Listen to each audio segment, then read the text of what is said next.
What's going on, y'all? It's your boy King Joe from the King Joe Podcast and U42 Networks in conjunction with this series, which is the GOAT series. I got a special guest with me today. I'm quite sure all of y'all out there is familiar with this face. He's all over, he's doing lectures all over. He's doing motivational videos on social media. You've seen him with all the celebrities or whatnot. You may know him for the crown that he wears on his head. You know what I'm saying? I'm gonna just let him introduce himself. I got Nino Brown. Let me tell you something right now. You know how I get down, baby. I'm in the building, I'm with the GOAT. And you already know, man. Look, man, I'm having a great time here in the A, man. I wanna thank you for having me, It's all about each one, reach one, teach one. Right, you know what right. I'm saying? So that's what it's all about with me. Okay. So I'm just happy to be here. Okay, I appreciate you coming through. For sure. No, it's all good. Okay, so let's start at the beginning. Okay. How did you get into this space? Like, how did it all start? So in the beginning, I was doing music, and I was trying to with the music thing, right? But see, sometimes you will have a plan and then God got a plan. So God will let you do your plan till you get tired. Right. And music, I was good at it, but people wasn't messing with it the way I want them to mess with it. Okay.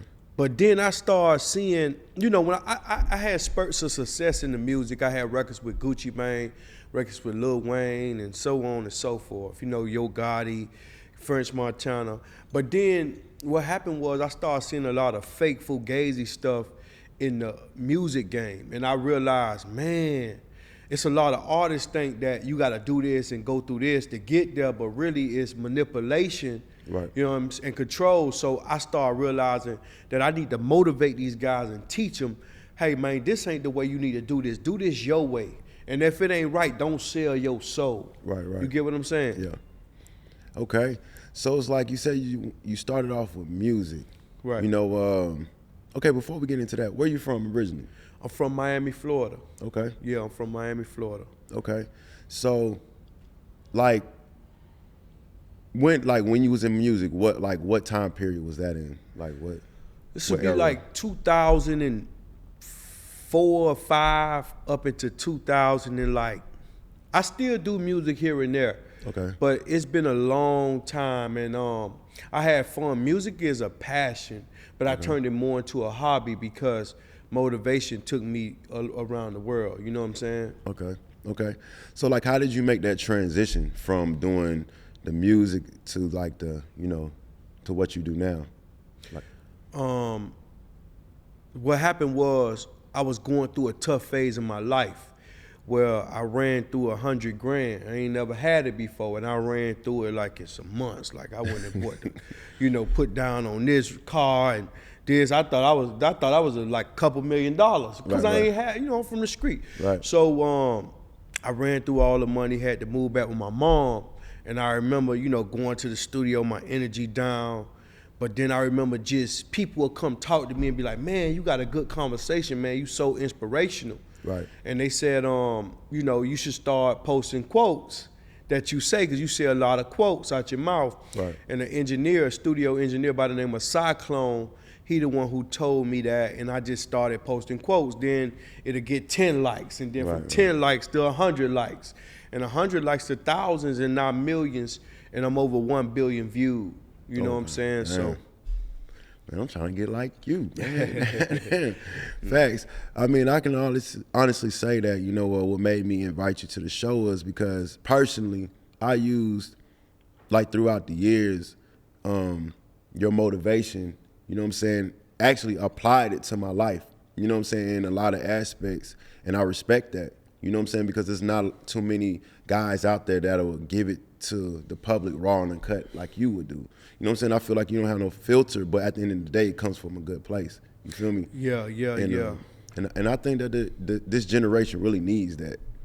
Bad, man. It's like they so lost. It's like I studied the game, right? So they give us money, but they don't teach us about taxes. They give us money, they don't teach us how to invest. We the only culture that can't wear dirty shoes. Right. We the only culture that gotta wear everything new.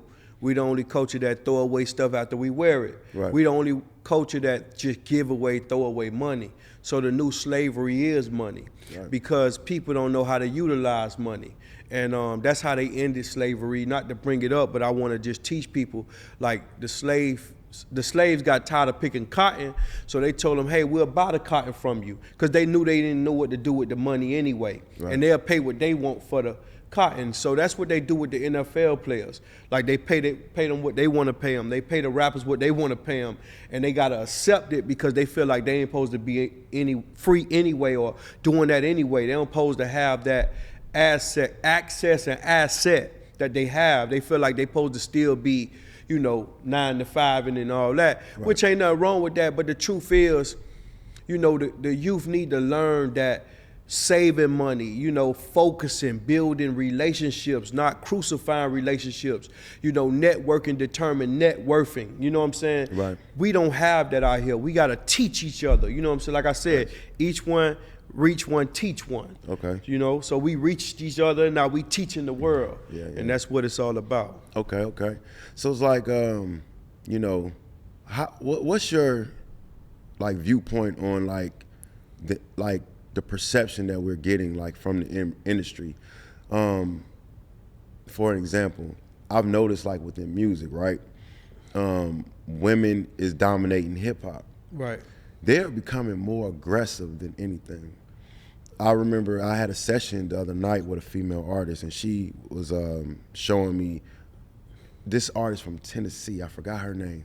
She was talking about if a nigga did this, that, and the third, she gonna spin the block and shoot the dude up. And I'm like, I've never heard this in hip hop, that a woman, they're so aggressive, especially towards men. And I've never heard a man actually talking about he gonna spin a block on a female. Damn. So what is your interpretation? Where you think is what you think is going wrong as far as what's being presented to these artists and what they're presenting to us? What is your viewpoint on that? Man, and they promoting prostitution. Go ahead. And the crazy thing about it is all these people are under 25. Yeah. They celebrating death. They celebrating jail. They promoting prostitution rap. They avoiding knowledge. They only want one or two people like J. Cole and Kendrick Lamar to speak knowledge. And then if they speaking knowledge, they not putting no bag behind it. They call it backpack rap.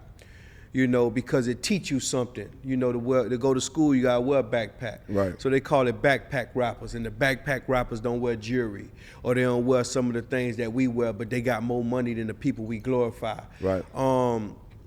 With the females, the longer the last, the dumber the broad. Right. The longer the female, the dirtier she is. The shorter the skirt, the less morals. It's on. And what happens is, I got 3 daughters, so they looking up to a Cardi B or a City Girl or this and that.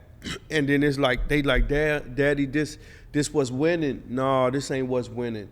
The enemy always want to put that in your face. What I think is, these young dudes, man, they don't understand that they tricking themselves off the streets. You understand me? These women, they'll never get married. It's gonna be more baby showers than it is weddings. Right. It's gonna be more funerals than birthday parties. Right. They ain't even gonna reach 30 years old. They don't know it's a privilege. They call it old head, but they don't know that a gray hair is the jury to an old man, not jury around your neck. Right. So they don't know nothing about that. So I think My mission is to teach the youth and guide the youth. I always get people telling me, hey man, you like a modern day Martin Luther King.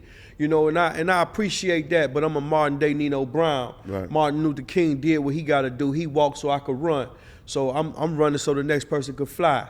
So that's what it's all about. You know what I'm saying? Opening eyes and opening ears, because they got it wide shut with the money. They blinding you with the money. Facts.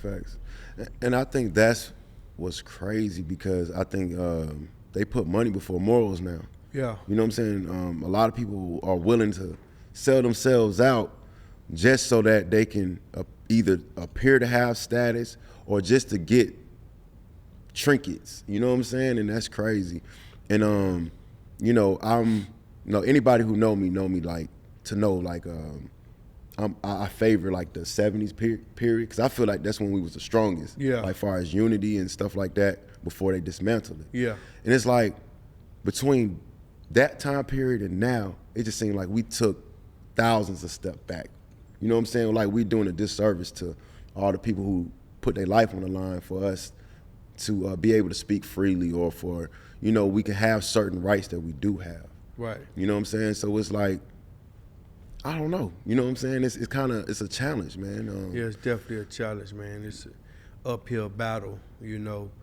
The Bible even say that people should perish without the lack of knowledge. You know what I'm saying? So, the difference between rich and poor is information.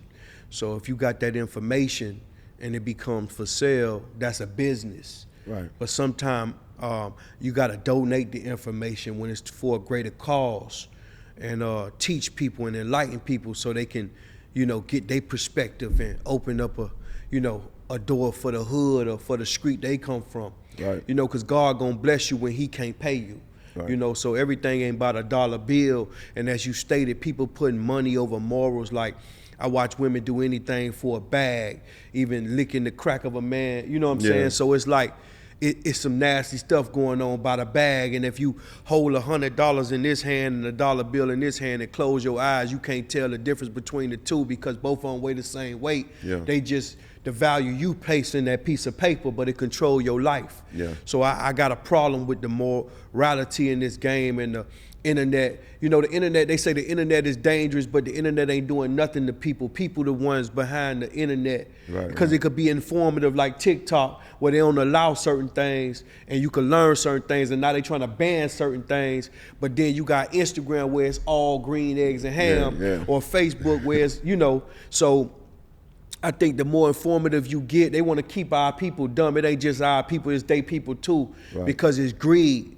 You know what I'm saying? And it ain't even us against them, it's us against us. Right. You know what I'm saying? Because when we see them, we get into a respect mode. But when we see us, it's like, F that dude. You know what I'm saying? So we got to fix that. We got to fix our character flaws. And that come from Mama and Dada. If you go in any hood or any ghetto in America, it's the same teaching being taught. Use that dude for his money, use her for a coochie. Yeah. And guess what? He want money, he want the coochie and she want the money. So now we got divorces and we got alimony and child support. But in the other household with Brad and little Tom Brady them, they getting raised right. Yep. They getting raised mom and daddy in the same house for 50 years, and we're going to keep this money in this house. We're going to wear these dirty shoes, and they going to know we got money, but they don't never, we don't wear our money. Yeah. You understand me? And we got to teach our people it's okay not to wear your money.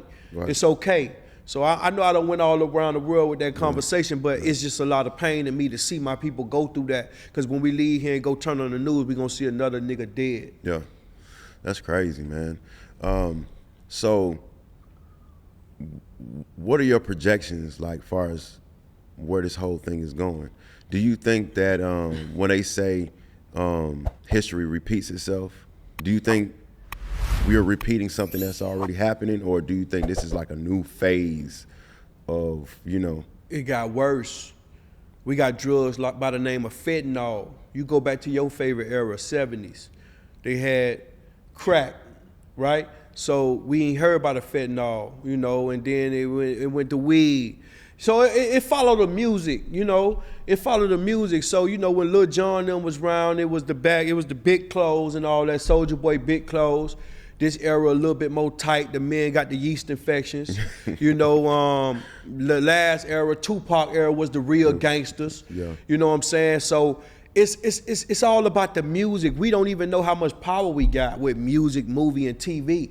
You know, with love and hip hop and all these shows influencing the young girls, that it's about a Gucci bag and a big old wig. When we was young, we was embarrassed to wear wigs. You know, 70s era, we played with our grandma wig, but I'm talking about women. Yeah. They played with their grandma wig, but they ain't go out the house with that shit on. And to this day, I still got a problem with a woman around me, and she might get mad, but the truth is, man, I don't want you wearing that. You are beautiful. Yeah. We don't pose to go around. They don't know they self, man. They put on all this stuff, you know what I'm saying me? But because they don't know they self. They trying to look like somebody they not. Right. They trying to wear contacts, that's blue eyes. They trying to wear blonde weave, that's them. So it's like, it's nothing against trying to be like them, but be like them here, mentally. Don't try to dress like them and look like them, because some of them want to be us. Yeah. You know, so in the men, you know, you going around and wearing these tight, like this shirt here. This my man brand, Michael Cherry. But if this was Gucci, I couldn't even wear this because they don't even make my side. So I'd be sitting here looking like a lunchbox with this tight ass shirt on. You know what I'm saying? Or them tight jeans from Louis Vuitton, or shoes that hurt your feet. These goddamn red bottoms hurt my goddamn feet. I want to take them off right now and throw them at the camera. But the truth is, this is hip hop. Yeah. This is the era. So I think what we see, I don't want to see another one of these. I'm afraid to have a child in 2023.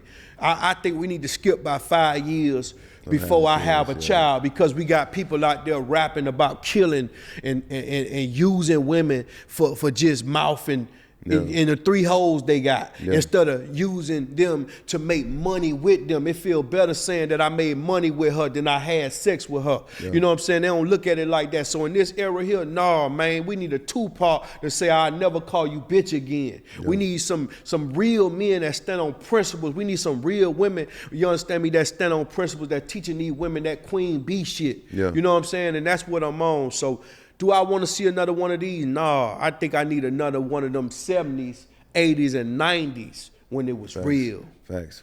I mean, I agree, man. It's like, it's sad, man, because I'm into music and, you know, I work with some artists, but I kind of get cold feet because it's like, you know, it just seems like you're signing them up to die. You know what I'm saying? Or be in that line. You know what I'm saying? Because in order for you to be successful, you got to have a gimmick. Right. You got to have a storyline with you. And it's not like no love storyline. You got to have some real life beef with somebody or whatever the case may be. And it's like, when was it like that? You know what I'm saying? I guess you could say all of that started, well, what we on now with the East Coast, West Coast, as far as when I could recognize. Right. I think that was a trial run for what they wanted it to ultimately be. You know what I'm saying? Because people really lost their lives. Right. It's not like how it was when, you know, they had, you know, what's his name from Queensbridge. You know what I'm saying? When they had beef, not Nas, like when KRS was beefing with Common. Or no, back in like 89 and all that. You be like the bridge is over. When they had beef like that, they kept it on wax. You know what I'm saying? Now it's real life stuff. They don't have nothing to do with music.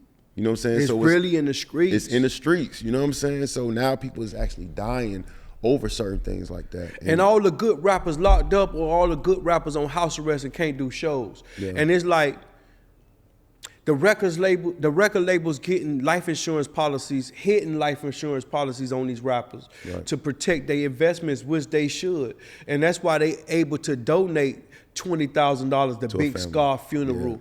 You know what I'm saying? And Gucci Man and the record label, because they cashed in 50-50 and gave them 20 back. Out of 100, you can't get mad at that, but you got to protect your investment. I gave you 10, 17 chains, I done this and done that, and then if you locked up, you ain't no good for me. So it's like, man, You look at NBA YoungBoy, he's so talented, man. You know what I'm saying? Kodak Black, he spent a lot of his prime in prison. You know, NBA YoungBoy and R. Kelly, one of the greatest of all time, need to be on this podcast. Man, look at him, man. He spent his whole life to be the greatest singer of all time, but he just sung for a piece of coochie, and it was young at that, underage. So it's like, man, when you look at stuff like that, that's where it go back to these people giving us money but ain't teaching us nothing. Or past trauma, you know, from my mama or my daddy, or things that had me down. So we got to deal with those demons in our closet before we tend to want to date or tend to escape and do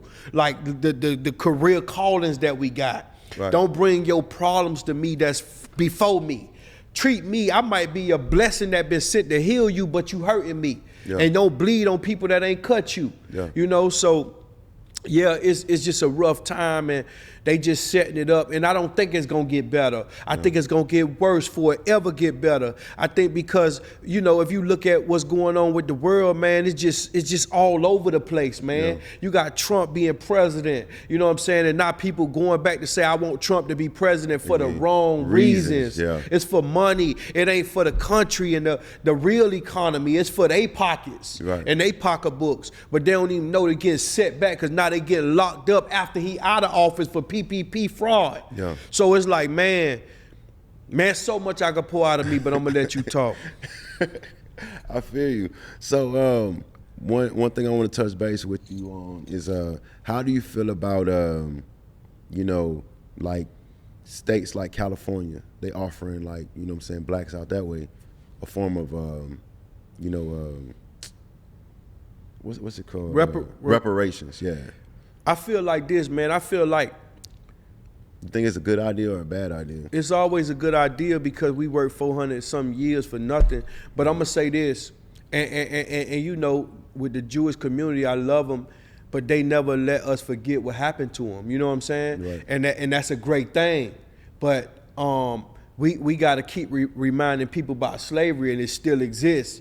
And it's like, all of us went through something, from Haitians, Jamaicans, Jews, Cubans, Arabs. They got a story to tell, you know. But what we got to do is, man, as blacks, I think it's a great thing to get reparations, but I think more so importantly, have a vision for the reparation, because you'll need to be repaired again.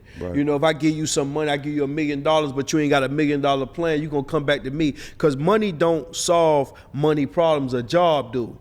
Money don't solve a problem that don't have a vision after they get the money, a vision do. So have a vision for black people. You know, hire somebody in office that got a vision for everybody. All lives matter, not just black and white. All of them do. You know, because, you know, that's what it's all about, man. Reparations is a great thing, but let's just focus on the main thing in the main frame, and that is, we need knowledge, man. We need better schools, man. We need to get off. Welfare is not a way of living, man. You supposed to have your own money, man. That's coming out of somebody else's money. When you spend your welfare, somebody else paid taxes for that. People don't know that. They just want free, and they don't know that's slavery. Because long as you getting free, you will never make enough to get out of free. You study worry about making payday and not making payroll. You get what I'm saying? I feel you. I could go on and on. I feel you. So like the value of education. You know, like when we was coming up, when you got your high school diploma, that was a big deal. That was a big accomplishment. Do you think sending your kids to public school now is like, okay, first of all, do we trust the information you schooling or teaching our kids? And then what about this high school diploma? Does it hold any type of weight? No. I mean, is it necessary now? So when we grew up, we went to the ghetto school, quite sure you did. Look what we became, man. So I'm successful. I got a lot of money. I got a lot of cars, houses, all this bullshit that don't mean nothing. My girl would want to send my daughter to the best school. I would beg to differ. Because here's the problem with having the best schools, right? They teach you, even the good school, bad school, whatever school, teach you stuff that you don't need for regular life. College, you have to pay for that because that's valuable information. I would always say that the rich kid always admire the poor kid because of his strength, and the poor kid admire the rich kid because he don't got a want, right? So opposites attract. So I would always say, school your kid when he get out of school. Send him to a school that's in your neighborhood because that's what you can afford. That's the people he gonna see. Man, look, teach your child, parent your parent, but be more of a teacher. Homeschool, after school, because they gonna need that guidance, that wisdom, that knowledge, that information that the school ain't teaching them. Right. Like how to cooperate. You know what I'm saying? How to build, networks and stuff like that. School don't teach that. So I would say go to the school that you can afford. If it's the free school, we went to the free school and we all learned our way. But don't try to shelter your kids from the real reality of the world, because they gonna get out here and be shocked and you might just die. And guess what? They gotta learn the hard way without the person they trust teaching them. Yeah. So I don't shelter nothing from my kids. I give them the game and I tell them the right way, and I tell them stuff. I teach my kids early what I learned late. Okay. So they don't have to go through the things that I went through when I got out here late, because my daddy ain't teach me shit, or my mom ain't teach me the right way. So I try to do that. So that's what I advise people to do. If you're in a neighborhood and the school around the corner, trust that school, but be on top of that child. And if it's hard for them and it's rough for them and it's different from what your teachers at home, teach them how to cooperate in that environment before you shift them, before they can appreciate being in a private school. Right. You know what I'm saying? Appreciation is key, because if you don't teach them appreciation, you breeding entitlement. Right. Okay. So that leads into, the 9-to-5 and entrepreneur lifestyle. Do you think that we are in a time that is more beneficial to work for self, or to continue doing the traditional 9-to-5? So they raising the minimum wage, but the problem with raising the minimum wage, they were raising the rent. So it ain't never going. Inflation is the key. Don't look at the $20 an hour you making at McDonald's flipping the burgers. Look at the $2,000 a month you paying that rent now, when it was just $1,200 last month. Right. So I think be like Jesus. He said, I am whatever the situation requires, which means myself. If I have to be behind this computer, I will be behind this computer for a season. If I got to be behind this voice control, I'll be that for a season. If I got to be the light man, I'll be the light man for a season. Right. Whatever you got to do for a season, do that for a season, but seasons change. You'll go from a losing season to a winning season. It was times that Steph Curry wasn't winning back in 2010 and 11 or whatever year it was. Jordan had his losing seasons with the Washington Wizards, and LeBron and his in Cleveland, and then he went to winning. But learn through them losing seasons. Right. So do I think it's best to be a business owner? It might be best for you to be a business owner with your wisdom, but it might be bad for me if I don't have the knowledge to obtain and keep. I might make money, but I don't know how to pay taxes. So now I make millions of dollars, but they're gonna take it all back from me. Yeah. Then what? So whatever you gotta do for a season, be like Joseph. Just do it. Yeah. Joseph, he had a good story. He had a great story. Man, I think my lifestyle and what I went through is you can compare, you know what I'm saying? That's what's up. Man, I gained, lost, you know what I'm saying? So. But you learned. Look at you on the GOAT podcast. Yeah. I got you up here, man. Everybody at home, give him a round of applause, man. He on the GOAT podcast. Yeah. That's legendary. I don't think y'all understand, man. He created a legacy, so when he passed, this will live forever. That's what legacy mean. Whatever you doing is a legacy. I don't care if you get drunk every day, get high every day. That's your legacy. Me, I do motivation. That's legacy. Whatever you want to do for your life, just remember that's your legacy. GOAT podcast, that's legendary. That's a legacy. Keep that in mind. Y'all heard it. So when it's all said and done, how do you want to be remembered? I want to be remembered as somebody that tried to make change or spark somebody to change the world if I couldn't. Just a little change, you know what I'm saying? Okay. I want to be remembered as somebody that motivated, inspired until I expired. I want to be somebody that just, I got a problem right now with trying to find a way to enjoy life. I just work all day. You understand me? Well, I just make, the money, or I just do things, but now I'm trying to figure out what's my hobby. Right. They be like, damn, how you don't have a hobby? You Nino Brown, you got this, you got that. It's true, but you got to keep this and keep that. In order to keep this and keep that, you got to keep doing what you've been doing. So I have a problem with finding a hobby right now. Like Michael Jordan hobby was golf, right? Yeah. So I don't have a golf. And I would say women, but even them, it get nagging. Or I might say my kids, but then I might need a break from that. I think balance need to be my hobby. Yeah. Find a way to set back. So I just want to be remembered as somebody that inspired people and motivated and was an aspiration to the culture, and not somebody that was in the way, or not somebody that just did it for some money. Because I don't worship money. I put God first, because even the money tell you in God we trust. Right. Facts. So it's like, first, before I ask that, like, do you got anything you working on? You releasing in 2023? Yeah. So what I'm gonna do is, man, I'm gonna keep giving them motivation, but I'm gonna try to be more innovative.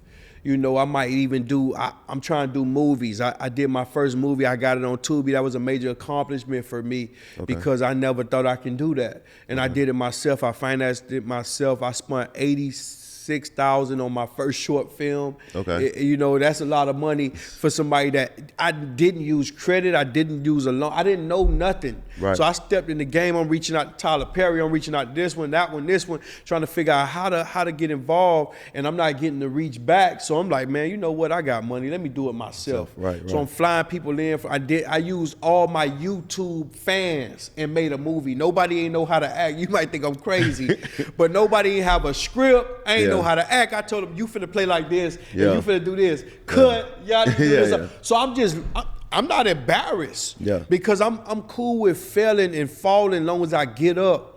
And I got up, and the movie did well, it's doing well. Okay. So I'm interested in acting. I'm interested in being innovative, creative, and putting people on and training some young motivational speakers for the next generation, my daughter and your kids as well. Okay, nice.